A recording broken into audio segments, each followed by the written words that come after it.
Olá, estamos de volta agora para dar continuidade ao assunto de conceitos e definições. Vamos falar agora de operação de trânsito. O que o Código define como uma operação de trânsito?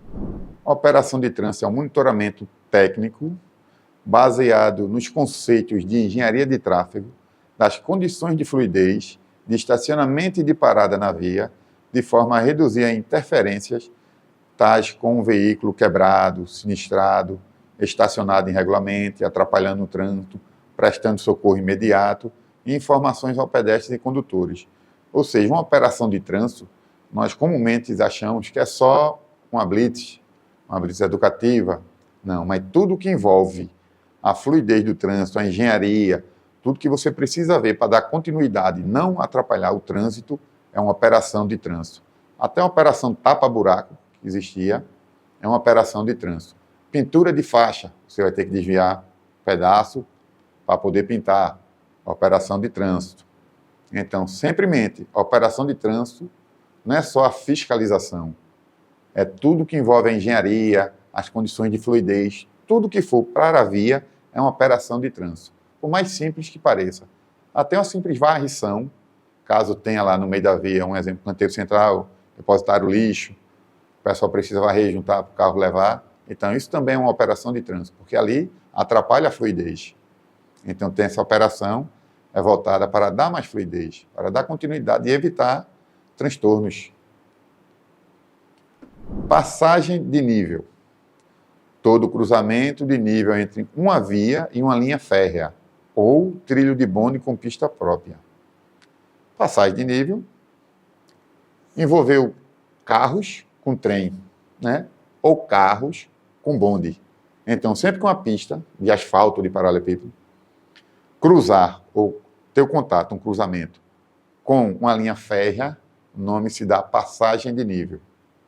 Então, a passagem de nível pode ser um bonde. Agora, esse bonde tem que ter pista própria. Eu desconheço, assim, exemplos de bonde com pista própria. No Marco Zero, aqui em Recife, para quem já for um pouquinho, tem uns trilhos ali no chão, onde passava o bonde, que ainda conservam ele lá. Mas, na época, eu não sei se aquilo é uma pista própria para bonde, entendeu? Mas se for ela cruzar, por exemplo, com a Rua da Moeda, com qualquer rua ali, então aquilo seria uma passagem de nível. Que era a pista própria para o bonde, com a pista própria para o automóvel. Ou o veículo em geral, né? Aí vamos para o próximo conceito, que no caso é passagem subterrânea. É um conceito novo, né, que foi adicionado ao CTB, pois passagem subterrânea subentende-se que não tem nada a ver com trânsito. Entendeu? Mas a partir do momento que começamos a utilizar-se de túnel, deixa de ser uma pista, é cavado, faz um túnel, então essa passagem subterrânea passa veículo, então tem que ter definição. Foi acrescentado a definição como obra de arte destinada à transposição de via em desnível subterrâneo e ao uso de pedestre ou veículos. Ou seja, veja que a definição é uma obra de arte, porque fazer um túnel, né, uma passagem subterrânea, ele denomina como uma obra de arte, onde pode passar pedestres e veículos, ou só pedestre ou só veículo, depende da intenção, da utilidade daquela passagem subterrânea. Ela foi projetada por algum motivo. Em São Paulo tem casos de passar por debaixo d'água, que muito metrô lá, que é diferente do metrô de trem, então tem passagens subterrâneas. Passarela, obra de arte, vejam, também é uma obra de arte. Não só o túnel, passar por baixo, passagem subterrânea, mas passar por cima também, ele classifica como uma obra de arte, destinada à transposição de vias em desnível aéreo e ao uso de pedestre. Vejam, passarela que em momento nenhum ele fala de ciclista, fala de motociclista ou outro veículo que se adventure para passar por ela, se tiver a possibilidade. Muitas passarelas têm obstáculos para evitar que motociclistas passem por ela. Entendeu? Porque o código diz que ela é só para pedestre. Aí vem uma dúvida. Sim, mas e um ciclista? Não fala de ciclista, mas se o ciclista estiver desmontado, empurrando a bicicleta, Ele pode passar, porque ele equipara ao pedestre, segundo o Código de Trânsito. O ciclista desmontado e empurrando sua bicicleta, ele equipara-se a um pedestre. Inclusive, mais na frente, vocês vão ver um assunto que vai falar sobre isso. O motociclista desmontado equipara-se a pedestre também, já que o ciclista sim. Não vou responder, mas nas próximas aulas vocês terão essas respostas e vão lembrar da diferença. Vamos para o perímetro urbano. Limite entre a área urbana e a área rural. Ou seja, no final da cidade, vamos usar como exemplo aqui uma cidade grande, feito Caruaru. Se você for pegar a BR-232, que é a BR que dá acesso a ela, ao você pegar a BR, você já está saindo do perímetro urbano de Caruaru. Então, pegou a BR, já vai ser a área rural. Ah, mas a área rural nem adentrando, lá nos sítios onde tem fazenda, não. A questão é, a área saiu da urbana, tem a rural, porque só existe a urbana e a rural.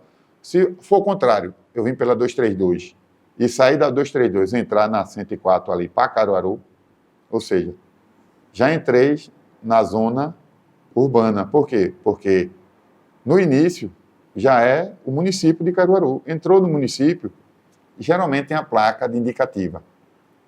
Por exemplo, vamos usar o exemplo de Caruaru. Bem-vindo a Caruaru. Seja bem-vindo. Caruaru, limite de município. Ou seja, a partir dali, entendeu? Já se considera a área urbana, em muitos dos casos.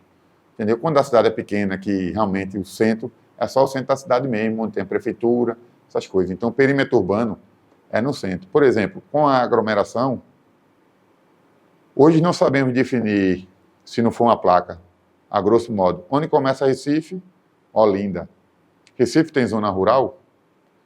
Saiu de Recife, entendeu? Quais são os bairros da região metropolitana, as cidades da região metropolitana? Tudo isso, com um aglomerado de cidade, vai crescendo, crescendo, crescendo, chega a um ponto que você não sabe onde é o limite de um para o outro.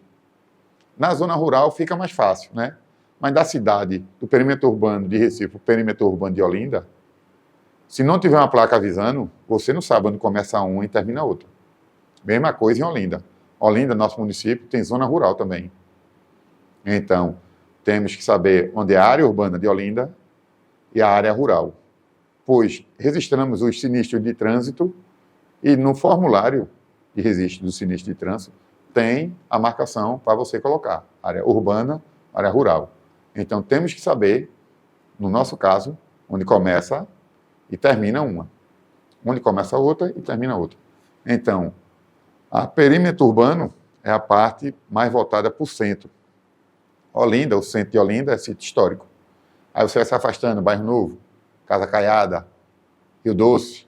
Eita, Rio Doce ainda é urbano, perímetro urbano. Depois de Rio Doce, sentido Carlos de Lima mesmo, você vai ter já o Janga, que é a Paulista, tem um rio dividindo. Então, mais para dentro, saindo do litoral, você vai ver que de Olinda, aí vai vir Peixinho, aí vai Salgadinho. Quando chegar num delimitado espaço ali, vai ser a cidade, vai terminar o perímetro urbano e vai começar, a gente chama de zona rural. Então, para definir esse espaço aqui entre um e outro, temos que ter noção do que é um e do que é outro. Então, perímetro urbano é o limite da área urbana com a rural. Agora vamos voltar para caminhão. Peso, né? Que aqui tem agora o peso bruto total. Foi o que eu falei, que é a tara, para quem lembra, a tara é o peso do veículo. O peso bruto total é o peso do veículo, mais a sua capacidade de carga, mais o condutor. Os co-ocupantes, né, no caso. Porque pode ser condutor e 2 passageiros, condutor e 1 passageiro, só um condutor. Então, peso bruto total é o peso máximo que o veículo transmite ao pavimento, constituído da soma da tara mais a lotação. Veículo, tara. O peso que ele suporta, transporta, carga. Então, a tara mais a carga. A lotação do veículo, todo o conjunto, é o peso bruto total. Tem uma definição mais à frente, que é o peso bruto total combinado. Nesse caso, combinado, por que combinado? Porque além do, vamos botar assim, do caminhão-trator, que tem ele e os ocupantes, tem um semi-reboque acoplado a ele, que tem o peso do semi-reboque mais o peso da carga que o semi-reboque comporta. Ou seja, se for somar o cavalinho, que nós chamamos comumente, o semi-reboque, a parte de carga, e a carga em cima. Então, juntando tudo, é o peso bruto total combinado, diferente do peso bruto total. Peso bruto total, nesse exemplo aqui, seria do semi-reboque, seria o semi-reboque mais a carga que ele aguenta. Vamos citar exemplo para ficar mais claro. Ele pesa 5 toneladas e carrega 15 toneladas. Então, o peso bruto total do semi-reboque seria de 20. Já o cavalinho, vamos botar que pesa 10 e carrega um condutor, 3 passageiros. Então, continua as 10 toneladas, que os passageiros são irrelevantes nesse caso. Quando junta tudo, vai dar 10 toneladas mais 20 toneladas. Então, o peso bruto total combinado seria 30 toneladas. Aí eu botei um exemplo aqui, para ficar claro, né? Aqui lado esquerdo. Vejam que tem uma picapezinha azul, Tara, né? Mas a lotação, vejam que tem um condutor e algumas caixas. Aí embaixo tem aqui, ó, PBT, peso bruto total, que é a picape, o condutor lá dentro, ó. Veja que nesse veículo ainda tem espaço para mais gente aqui atrás, mas só tem um condutor e mais as cargas. Então, esse é o PBT. Do lado direito aqui temos outra situação, a mesma picape azul, agora puxando um semi-reboque, né? Aí mais a lotação. Qual é a lotação? Um condutor, umas caixas e um que chamamos de UTV, um quadriciclo.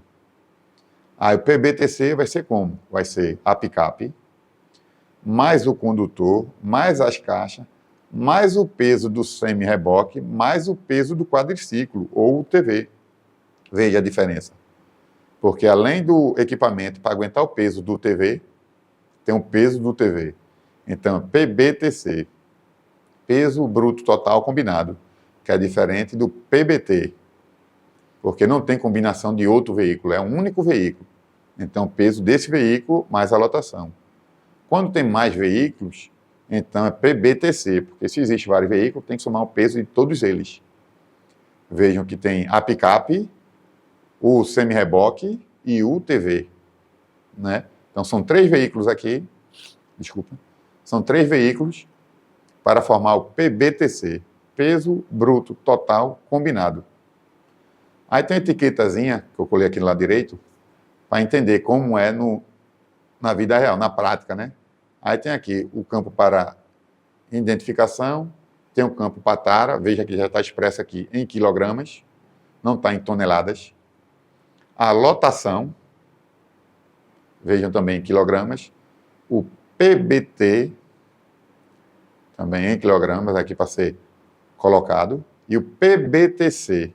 Essas etiquetas são muito importantes para a fiscalização, porque por ela, você já sabe se um carro está com excesso, um veículo está com excesso, entendeu? Se está carregando peso demais, porque tudo isso, por fator rodoviário, é importante. Porque na nota fiscal vai ter a carga. Aqui vai ter a tara.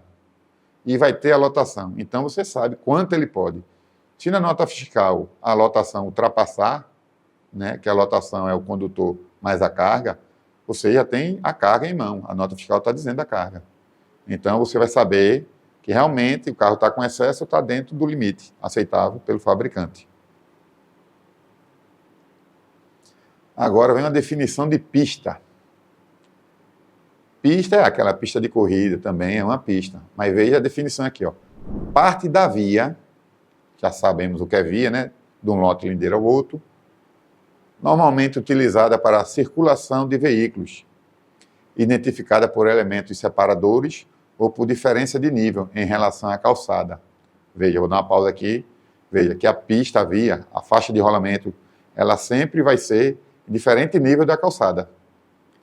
Lógico que tem trecho que ela vai ser nivelada com a calçada devido à acessibilidade, mas geralmente a calçada é mais alta. Ou ilha ou canteiro central, ou seja, a calçada, a ilha e o canteiro central sempre é feito pensando em pedestres, que é nosso refúgio ali para executar as manobras e não se envolver com um acidente com o veículo. Então, a calçada eu tenho que ter acesso, então tem que ter uma rampa de acesso para os cadeirantes, porque hoje em dia a acessibilidade é pensada e levada a sério no trânsito. Temos que ter acessibilidade em todos os cantos possíveis. A ilha, quer dizer que eu desci da calçada, certo, uma rampa. Agora, se a gente tem duas faixas aqui, duas faixas do outro lado, e eu vou ficar no meio da via, não, o canteiro central tem que ter essa acessibilidade também. Eu vou descer, subir no canteiro central, descer de novo para chegar ao outro lado da via. Então, tudo isso é a parte da via. Pista é a parte da via para a circulação de veículo. Tem pista para bicicleta e tem pista para pedestre. A pista para bicicleta, como já falamos, vou falar aqui só para relembrar, refrescar a memória. Pista para bicicleta pode ser ciclovia ou ciclofaixa. Pista para pedestre, que pode ser no leito da via mesmo. Pode ser, pode. Não lembro assim, só aquela da Agamenon que eu falei, que tem, mas geralmente é o passeio que é feito na calçada. Agora vamos para placas. Placas é elementos colocados na posição vertical. Vejam, placas na posição vertical. A marcação viária, ela é horizontal, ou seja, é feita no leito da pista. E as placas não, são verticais. Então, são colocadas na posição vertical, fixada ao lado ou suspenso sobre a pista, transmitindo mensagem de caráter permanente, eventualmente variáveis, mediante símbolo ou legenda pré-reconhecidas e legalmente instituída com sinais de trânsito. Vamos lá. A placa, ela é colocada sobre, ao lado ou sobre. A sobre, para quem não conhece, é chamado pórtico, que é um braço que vem aqui na calçada, né, que é o local apropriado para botar o imobiliário público, vem com o braço e ela vem para cima da pista, né, para você visualizar melhor do que está lateralmente. Então, ela vai ser uma dimensão maior, colocada sobre a pista, facilitando a condução do veículo sem tirar a atenção da via. Ela pode ser variável, que vamos ter vários tipos de placa de regulamentação, de advertência, indicativa. E os sinais pré-reconhecidos e legalmente instituídos. Ou seja, eu não posso inventar uma placa, botar um sinal, por exemplo, de um teclado. Vou fazer uma placa, vou fixar ali na via com um teclado. Todos os condutores vão olhar para a placa, não vão entender. Teclado quer dizer o que com aquilo? Então, por isso que tem que ser pré-reconhecidas. Todas as placas de trânsito, está no manual, está no CTB, em todo canto tem elas para aprendermos o que significa cada uma, qual a mensagem que ela quer passar e o que acontece se eu desrespeitar aquela mensagem. Pois sabemos que tem placa que o desrespeito causa a notificação e tem placa que o desrespeito não gera nenhuma punição. Né? Simplesmente você não respeitou, por exemplo, um de localidade. Caruaru a tantos quilômetros. Se você não ligar para Caruaru, passar direto, não tem problema nenhum. Então, as placas são pré-reconhecidas para poder passar a mensagem, todo mundo entender a mensagem, e também legalmente instituída como sinais de trânsito. Agora eu vou peguei aqui um assunto da aula passada e vou juntar com a de hoje, para poder separar, porque gera uma certa confusão. Vamos falar do policiamento ostensivo de trânsito. Ou seja, falando patrulhamento, agora policiamento. Então, temos que ter claro que essas palavras mudam um pouco. Lembram que era o patrulhamento ostensivo? Tinha um patrulhamento e o patrulhamento ostensivo. Vou relembrar aqui para vocês. Patrulhamento é a função desempenhada pela PRF. Lembra daquela dica que era parada? Ela fica parada ali para reprimir, para que pessoas não cometam os erros que comumente está acontecendo naquela área ali. Por isso que pede para uma equipe ficar ali, para evitar esse tipo de coisa. E o ostensivo é uma área maior, ele fica circulando, ele fica num limite lá definido anteriormente, que vai de A a B. Ele fica indo de A a B e voltando de B a A, fica fazendo esse trajeto. Entendeu? Essa função é para reprimir também e evitar que condutores façam infrações de trânsito, né? Ou põem em risco a vida e causam acidente. Então, vamos lá. Policiamento ostensivo de trânsito. Quem exerce essa função? Patrulhamento, PRF. Patrulhamento ostensivo, PRF. policiamento, função exercida pelas polícias militares, com o objetivo também de prevenir e reprimir atos relacionados com a segurança pública e de garantir obediência às normas relativas à segurança de trânsito, assegurando a livre circulação e evitando os sinistros. Vejam só, a mesma função da PRF, que é o patrulhamento ostensivo, é o patrulhamento ostensivo de trânsito. Tem o nome trânsito, mas é executado pela PRF, no caso do patrulhamento, do policiamento é executado pelas PM.